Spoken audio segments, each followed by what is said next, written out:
Monsieur Pérez. Oui. Le gouvernement a annoncé une période sombre pour nos collectivités par des restrictions budgétaires sans précédent. La censure a eu raison de ce scénario de disette.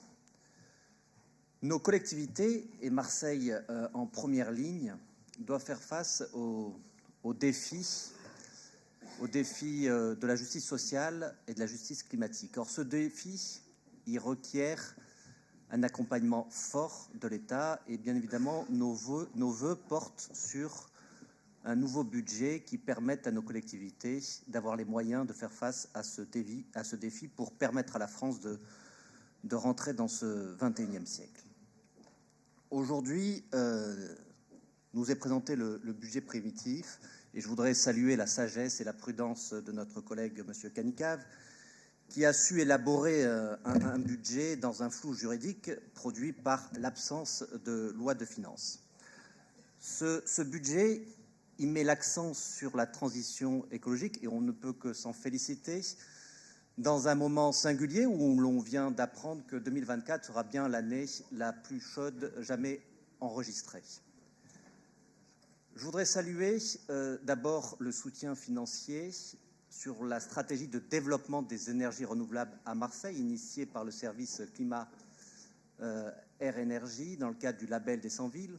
Je rappelle que depuis cet été, Marseille bénéficie de fonds importants. Nous venons, il y a quelques jours, d'obtenir une aide de 1,5 million d'euros de l'Union européenne avec 4 villes et métropoles françaises sur le développement économique pour faire face aux défis de la transition écologique. Je salue dans ce budget le soutien financier qui va permettre, notamment grâce au travail de M.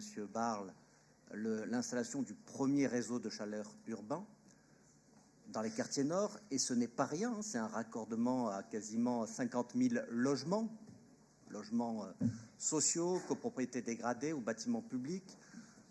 Je rappelle qu'à Marseille, le système de production de chaufferie et de l'eau chaude produit 82% de l'émission des gaz à effet de serre dans le secteur marseillais. Et ce n'est pas rien d'investir sur le réseau de chaleur urbain, le premier, qui va permettre de substituer à nos chaufferies à gaz des énergies renouvelables.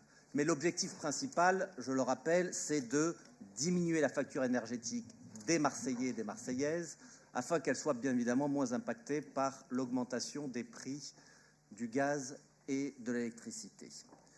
Je salue dans ce budget les investissements verts qui permettent la solarisation des bâtiments publics, qui permettent l'éclairage basse consommation, qui permettent notamment, grâce au travail de HSIF, la rénovation du domaine montgolfier, ce n'est pas rien.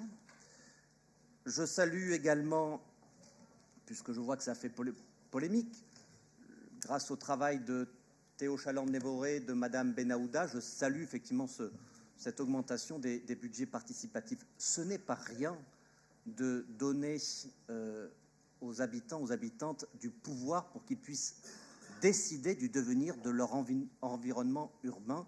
Ce n'est pas rien, je le salue. Bien évidemment, on salue ce budget qui met l'accent sur la transition écologique, qui met le cap sur Marseille, une ville plus verte, dans un contexte compliqué.